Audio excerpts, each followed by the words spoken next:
Dear friends, I want to wish you a Shabbat Shalom, as we are in the first Shabbat of the month of Nisan, the month of miracles, the month of redemption, when we experienced our first redemption, Pesach, when we left Egypt, and God willing, very soon we will experience our final redemption during this month.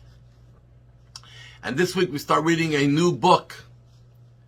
The Torah portion, Vayikra, begins the third book of the Torah, which centers mostly on the idea of sacrifices and all types of sacrifices that were brought in the temple, and there were many. And the Torah tells us in this week's Torah portion that one thing you have to make sure, that every time you bring an offering on the altar to God, whether it is a flower, whether it is an animal or other offering, you always have to make sure that you bring salt with it. And actually the custom today that we dip bread in salt, when we make the blessing Hamotzi, and Shabbat we dip the challah in salt, is to remember the salt that was used every day in the altar, because our table is like an altar to God. That's the place where we eat kosher, we make a blessing. This is our offering to God, where we're going to take the food that we eat and offer its energy towards doing more mitzvahs and study of Torah. What's so important to have salt? Related to a sacrifice. And perhaps the Torah is telling us something very important. We put salt in food for two reasons. One is to give a good taste. Very often food may be bland. You put in salt. Today there's so many other spices people put, but you put in salt to be able to add flavor to the food, to bring out the flavor of the food.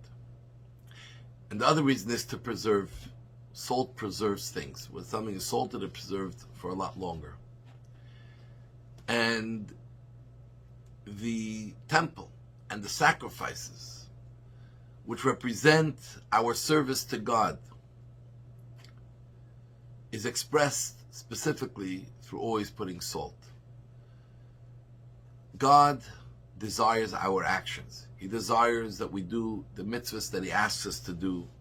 And at the end of the day, if you went through the motion, even though you didn't pay much attention to what you're doing, you didn't give a lot of thought to what you're doing, and you don't think about the kavanah, the exact particular meaning behind it, you fulfilled the mitzvah, because action is key in this world. But at the same time, God wants more from us. He wants us to have a good taste in Judaism. He wants us to enjoy what we're doing. He wants us to buy into it and to make it something that's beautiful. We're going soon to the holiday of Pesach. Just in a little over a week, we're all going to sit down to the Seder. And the Seder is an unusual sit down, many hours. We read Haggadah, the story of Passover.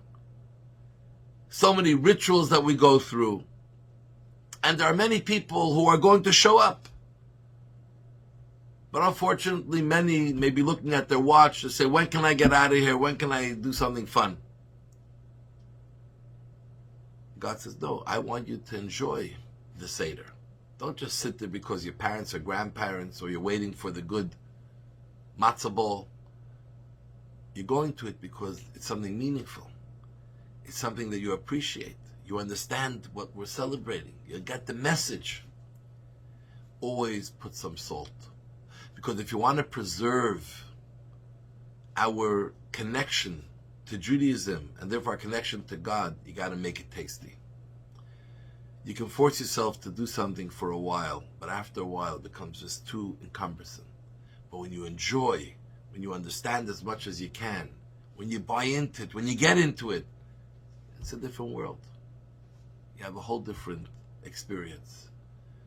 And that's what the rabbis made salt by our table all the time, to remember this aspect of the altar, that Judaism should be with flavor.